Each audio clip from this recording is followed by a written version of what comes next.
Ya, selamat pagi, siang, sore, atau malam hari adik-adik semua.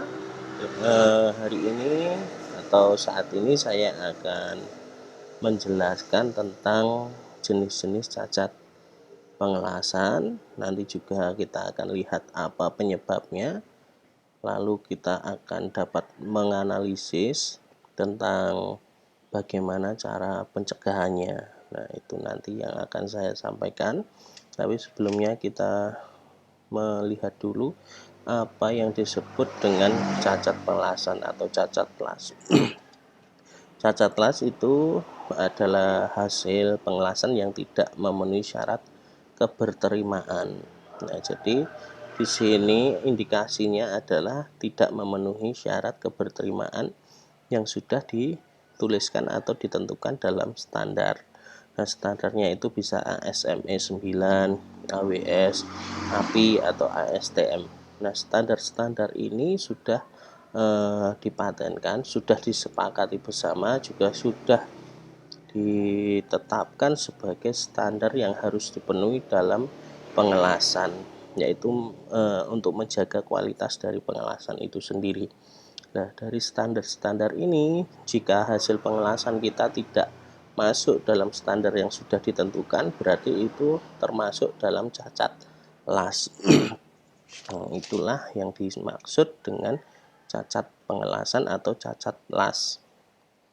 Nah, selanjutnya kita melihat apa saja jenis-jenis dari cacat pengelasan itu. Ada banyak sekali cacat pengelasan itu, dari undercut, porosity, slack inclusion, tungsten inclusion, incomplete penetration, incomplete fusion, over spatter, ya, terus hot crack, cool cracking, distorsi. Nah, ini semua termasuk pada cacat lasan. Nah, ini yang akan kita lihat satu persatu. Yang pertama, undercut. Undercut ini sebuah cacat las yang berada di bagian permukaan atau akar. Nah, bentuk cacat ini seperti cerukan yang terjadi pada base metal atau logam induk. Jadi dalam logam induknya nanti akan terlihat seperti cerukan atau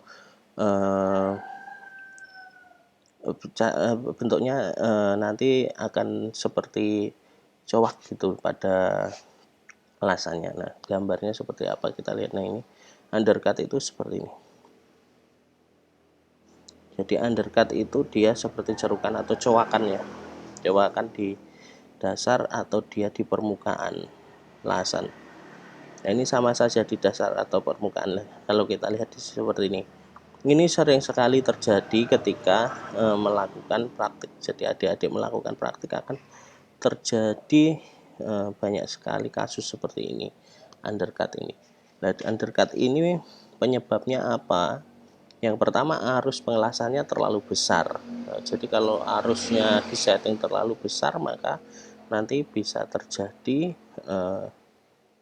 cacat undercut ini seperti yang sudah saya perlihatkan dalam gambar tadi.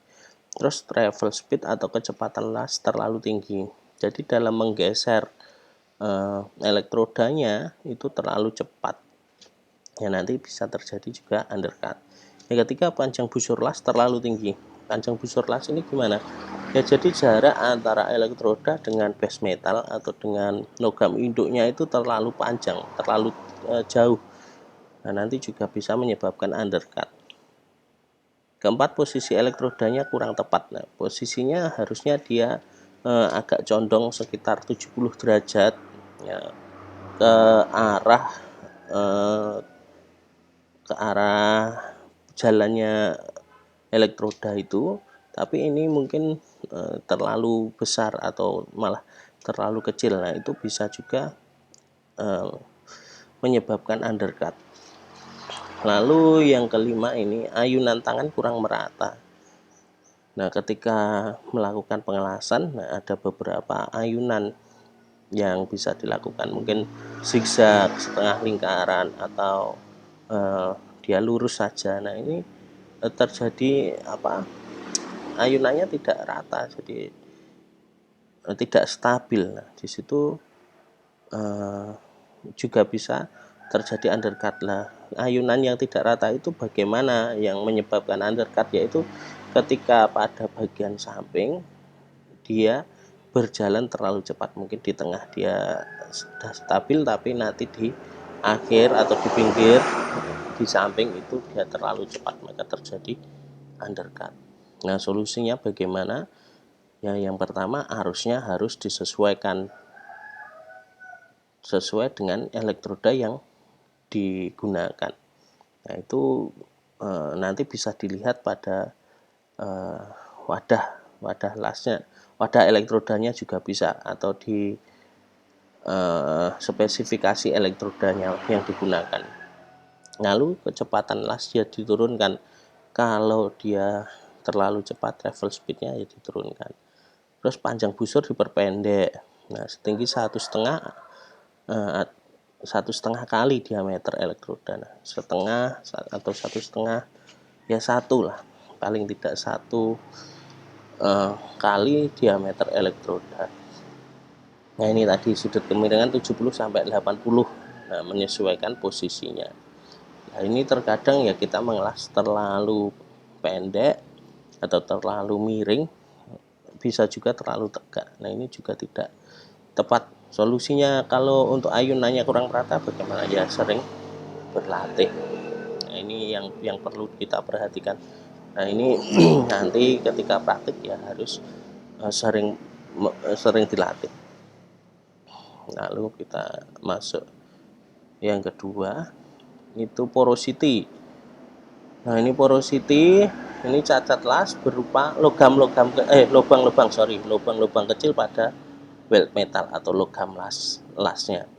Nah, ini bisa di permukaan atau di dalamnya. Kita lihat gambarnya dulu. Ini porosity seperti ini. Nah, ini kalau di dalam, nah ini seperti ini. Kalau kita potong akan kelihatan ini gaspur, ini blowhole, ini cluster porosity. Nah, ini untuk yang kecil-kecil banyak ini, yang ini disebut cluster porosity. Nah, ini kalau kita lihat pada hasil pengelasannya ya seperti ini porosity. Nah, ini nanti juga akan sering dijumpai ketika praktik. Nah, penyebabnya apa saja? Ini elektrodanya lembab yang pertama ya. Jadi elektroda terkena air nanti bisa menyebabkan porosity. Terus busur las terlalu panjang. Seperti cacat undercut tadi, dia busur lasnya terlalu panjang, harusnya setengah atau 1,5 kali ya, setengah sampai 1,5 kali diameter elektroda, tetapi ini melebihi. Nah, itu nanti bisa terjadi porosity juga. Nah, tadi kalau dalam undercut arusnya terlalu tinggi, kalau dalam porosity ini justru arus terlalu rendah. Dan nanti perlu dipertimbangkan, perlu dilihat arus yang tepat seperti apa. Terus travel speed terlalu tinggi.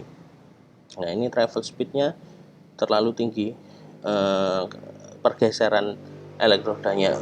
Terus ada zat pengotor, yaitu bisa karat, minyak, air. Nah, makanya ketika nanti melakukan pengelasan perlu dipersiapkan pengelasan yang benar. Jadi perlu dibersihkan dulu karatnya, minyak, air dan lain sebagainya harus bersih. Terus gas hidrogen tercipta karena panas las. Nah, ini gas yang ada dalam pengelasan tadi ya timbul dari panas pengelasan. Nah, untuk itu solusinya bagaimana? Ya, memastikan elektrodanya sudah kering.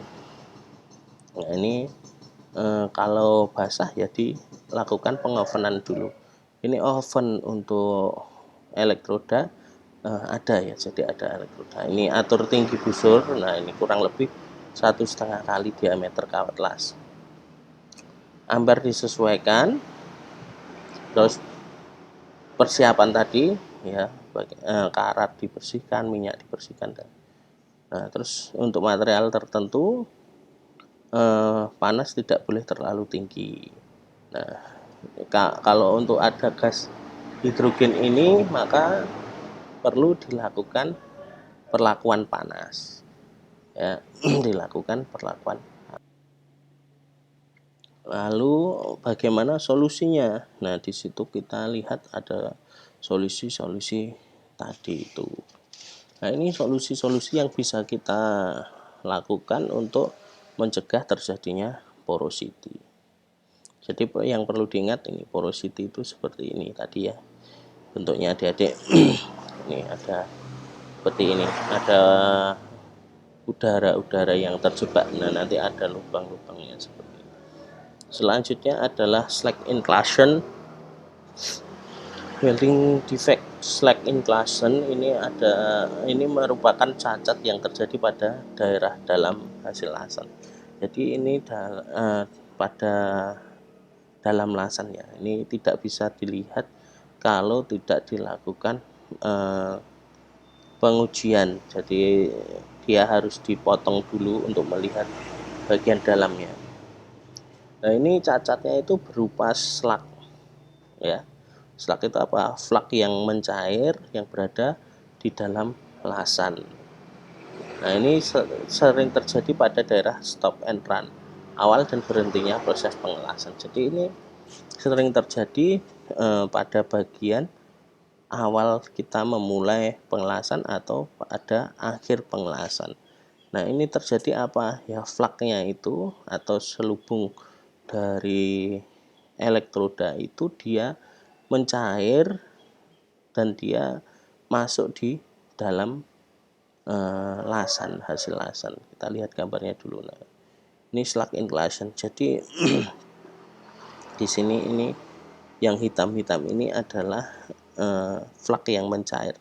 Nah, ini sebenarnya kan dia fungsinya dia kan sebagai pelindung untuk tidak terjadi oksidasi, tetapi yang terjadi adalah dia mencair dan masuk ke dalam lasan sehingga terjadi cacat lasan. Nah, penyebabnya apa? Yaitu pembersihan slak kurang sehingga tertumpuk oleh lasan. Nah, ketika kita mengelas itu slaknya atau teraknya itu tidak dibuang. Nah, tidak dibersihkan, tapi langsung kita lakukan pengelasan lanjutan. Nah, itu biasanya di bagian-bagian las sambungan. Jadi kita mengelas, setelah itu berhenti, lalu akan memulai lagi. Nah, ketika akan memulai lagi itu teraknya tidak dibersihkan, maka terjadi slack inclusion ini. Terus ampernya terlalu rendah. Yang ketiga, busurnya terlalu jauh, sudut pengelasannya salah, dan sudut kambuh terlalu kecil. Nah, ini bisa terjadi juga. Jadi ketika pengelasan kan kita membuat kambuh atau membuat bagian atau bidang yang dia akan diisi oleh logam cair. Nah, kambuh itu terlalu kecil sehingga malah terjadi slack inclusion atau terak yang masuk ke dalam lasan itu. Solusinya bagaimana? Memastikan lasan benar-benar bersih dari slak sebelum mengelas ulang. Nah, ini kata kuncinya di sini. Sebelum mengelas ulang, mungkin elektrodanya habis ya. Elektrodanya itu kan consumable elektrod. Jadi ketika habis, maka harus ganti elektroda. Nah, ketika mengganti elektroda di sini kan nanti dia akan memulai ulang atau melanjutkan pengelasannya. Nah, itu harus dibersihkan dulu teraknya. Terus amper disesuaikan dengan prosedur, sudut pengelasan harus sesuai, sudut kambuh lebih dibesarkan, nah 50 sampai 70 derajat. Ini kambuhnya ini perlu disesuaikan. Ini slack inclusion. Terus kita lanjutkan ke tungsten inclusion. Nah, ini kalau tungsten inclusion ini sebenarnya terjadi pada plastik ya, atau tungsten inert itu. Tungsten inert gas. Nah, ini tungsten inclusion ini adalah cacat pengelasan ya, adalah cacat pengelasan yang diakibatkan oleh mencairnya tungsten pada proses pengelasan. Ini sebenarnya hampir sama dengan yang slack inclusion tadi. Tapi ini terjadi pada plastik yang menggunakan tungsten sebagai elektrodanya. Nah, ini penyebabnya apa? Tungsten sudah tumpul. Nah, jarak tungsten terlalu dekat, amper terlalu tinggi. Nah, tungsten ya diasah lagi solusinya, diruncingkan, jaraknya disesuaikan, ampernya mengikuti ring yang ada pada prosedur. Nah, ini sama ya, tungsten inclusion yang putih-putih. Oke, kita lanjut. Ini ke incomplete penetration, ini adalah cacat lasan yang terjadi pada daerah root atau akar lasan.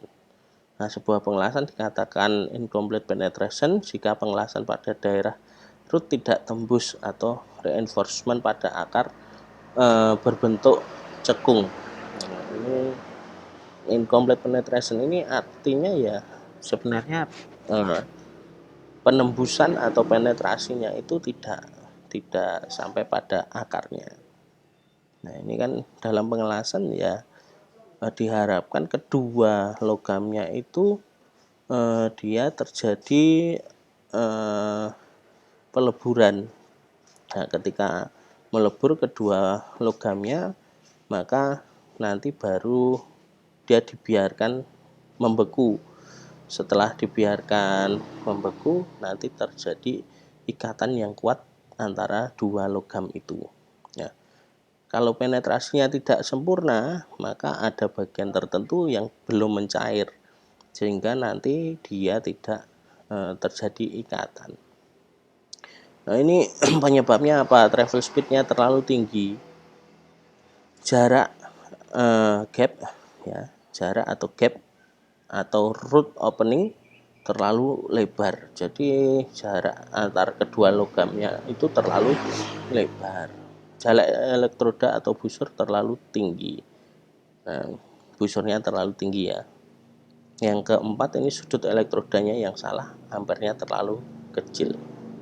Ya, ini travel speednya ya disesuaikan. Terus standar gap atau root openingnya 2-4 mm. Jadi maksudnya jarak antar logam induk yang akan disambung itu dia jaraknya 2-4 mm. Ini standar jarak elektrodanya.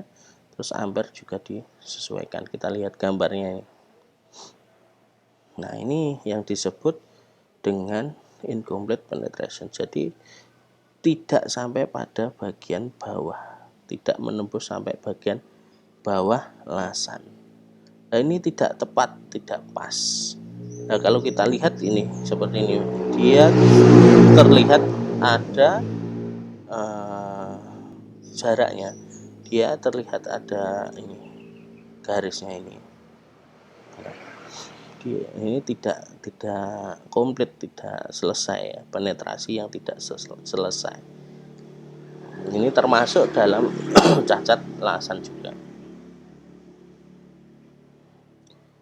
Yang selanjutnya adalah incomplete fusion atau lack of fusion.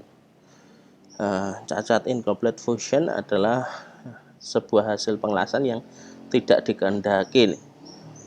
Nah, karena ketidaksempurnaan proses penyambungan antar logam las dan logam induk. Nah, ini yang disebut dengan incomplete fusion. Jadi hasil pengelasan tidak sempurna, penyambungan antara logam las dan logam induknya tidak sempurna. Ini penyebabnya posisi sudut kawat las salah. Nah, sudutnya ya, jadi sudutnya tidak tepat, ampere terlalu rendah. Jadi kalau ampernya terlalu rendah, maka dia tadi sudah saya sampaikan kedua logamnya itu tidak mencair semua, jadi tidak mencapai titik leburnya, sehingga nanti tidak terjadi penyampuran antara logam induk dan logam lasannya itu, atau tidak terjadi pencampuran antara logam induk dengan logam induk yang lain. Nah, prinsip dari pengelasan kan mencairkan keduanya. Jadi logam induk A dan B yang akan disambung itu dia mencair semuanya. Setelah itu dia dibiarkan membeku, dibiarkan sampai dingin ya, membeku, sehingga nanti terjadi ikatan atau terjadi penyambungan yang kuat. Nah, kalau dalam incomplete fusion ini tidak terjadi hal itu. Nah, itu bisa terjadi ampere terlalu rendah. Nah, sudut kampuhnya terlalu kecil, terus permukaan kampuh terdapat kotoran. Makanya penting ketika mengelas itu dihindarkan dari kotoran. Nah, ini solusinya ya dia memperbaiki posisi lasan dan lain sebagainya ini. Ya. Terus kita lanjut ke selanjutnya ini. Nah, incomplete fusion itu seperti ini. Ini sepertinya di sini menempel, tapi sebenarnya tidak. Karena apa? Karena belum mencair semuanya. Logam induknya tidak mencair, terus dia tidak terjadi penyambungan antar kedua logam induk ini. Nah, ini seperti ini. Nah, ini kalau ini kita lihat kan incomplete fusion ini, nah ini tidak terjadi peleburan antara logam lasan dengan logam induknya. Nah, sehingga dia sepertinya menempel, tetapi sebenarnya tidak.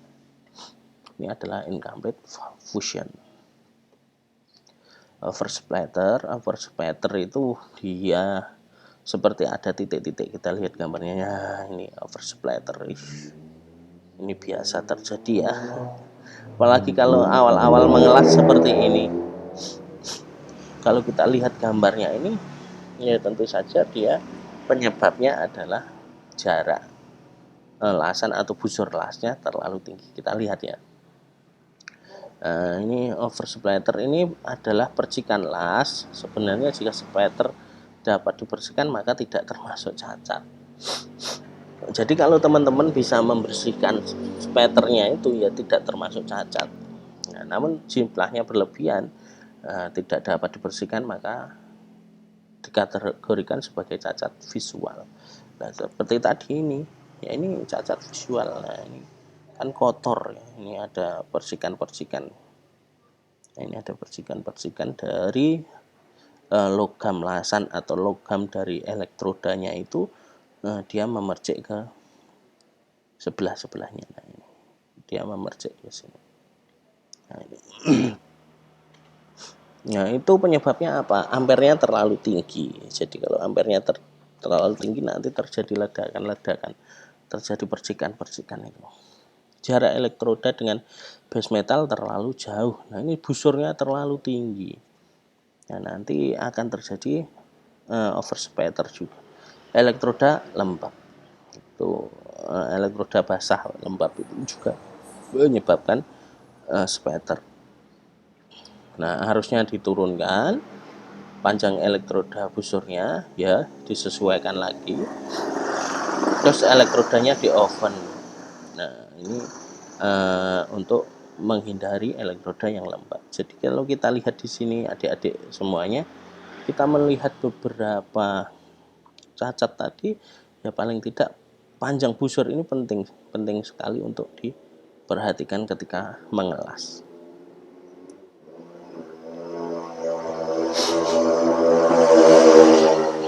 Selanjutnya adalah hot crack atau retak panas. Ini sebuah retak pada pengelasan di mana retak itu terjadi setelah proses pengelasan selesai atau saat proses pemadatan logam las. Jadi hot cracking ini terjadi ketika proses pengelasan selesai. Kondisi logam masih panas. Nah, ketika kondisi logam masih panas itu terjadi cracking atau terjadi retakan. Nah, di situ bisa terjadi. Nah, itu penyebabnya apa ya? Elektrodanya salah. Jadi pemilihan elektroda yang salah. Nah, untuk pemilihan elektroda ya disesuaikan dengan logam yang akan dilas. Nah, itu harus disesuaikan. Terus yang kedua, tidak melakukan perlakuan panas atau heat treatment.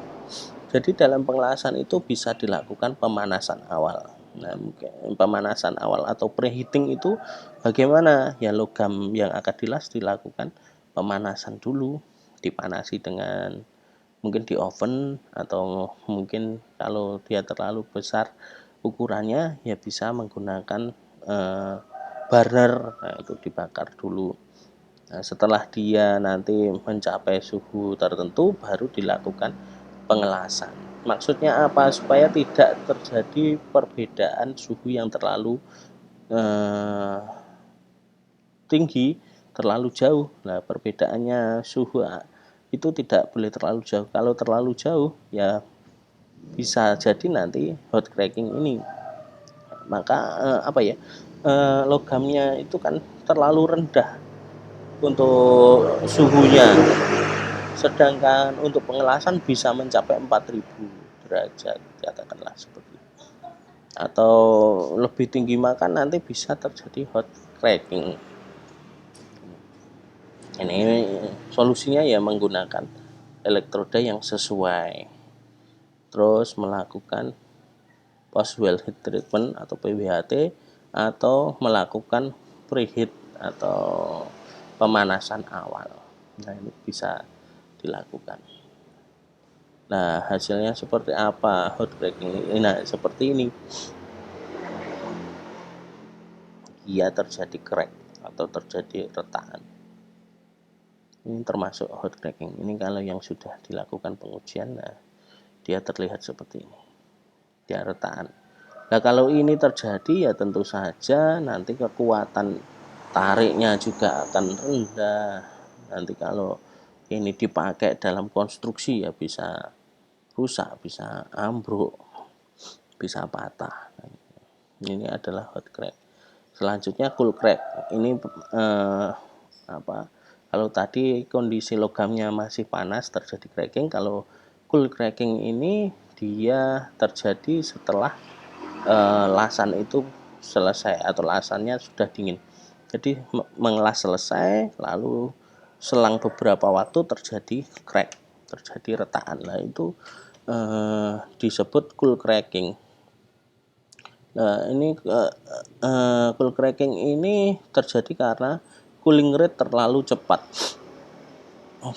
Bisa jadi ini untuk cool cracking ini terjadi ketika selesai mengelas, terus adik-adik mungkin untuk mendinginkan langsung dicelupkan ke air. Nah, mungkin seperti itu. Ini karena terjadi penurunan temperatur, penurunan suhu yang terlalu cepat, jadi nanti menyebabkan dia retak.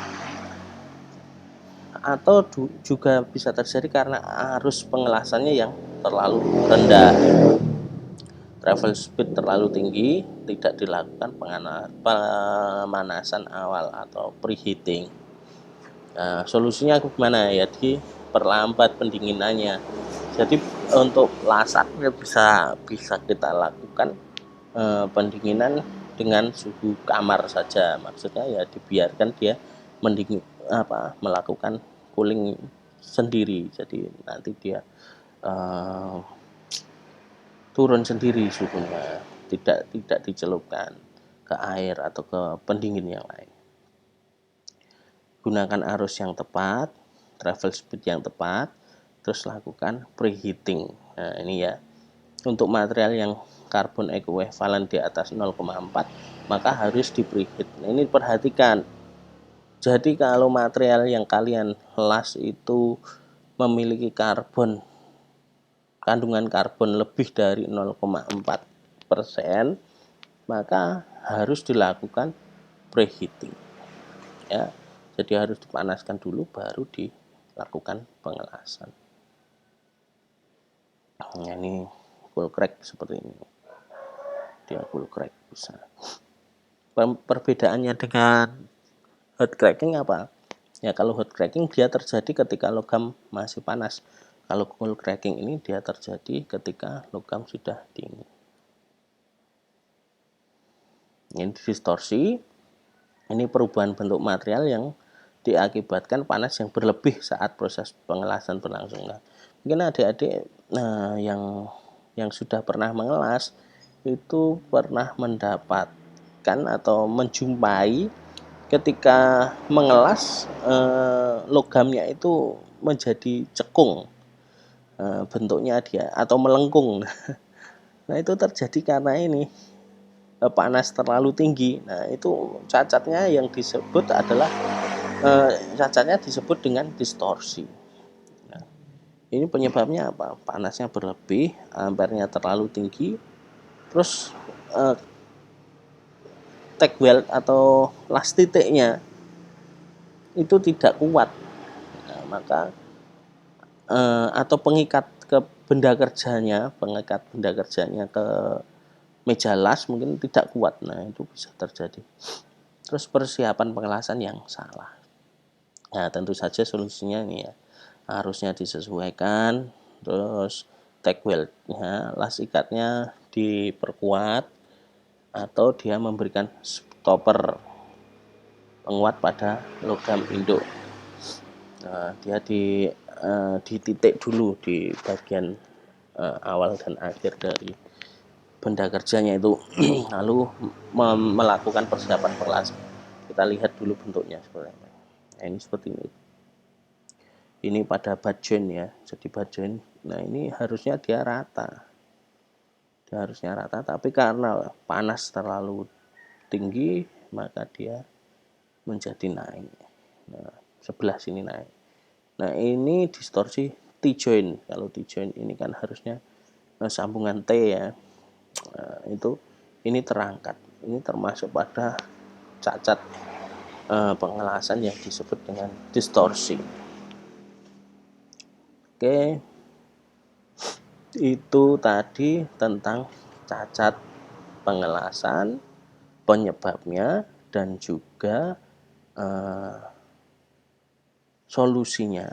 Nah, ini yang sudah saya sampaikan. Nanti untuk pertanyaan bisa diberikan pada kolom atau diberikan pada forum diskusi yang saya siapkan atau saya sediakan di Elena, atau nanti juga bisa melalui WA group. Nah, nanti itu bisa dilakukan diskusi. Nah, itu yang saya sampaikan. Terus nanti adik-adik silahkan diperdalam lagi pemahaman tentang cacat lasan ini dengan mencari dari sumber-sumber yang lain yang tersedia. Bisa dari internet, bisa dari YouTube, atau bisa dari buku-buku pegangan atau buku-buku tentang pengelasan. Nanti diperkaya dengan pengetahuan. Terima kasih, itu saja yang saya sampaikan. Semoga bermanfaat. Selamat belajar dan sukses selalu. Ya, selamat pagi, siang, sore, atau malam adik-adik semua. Terima kasih.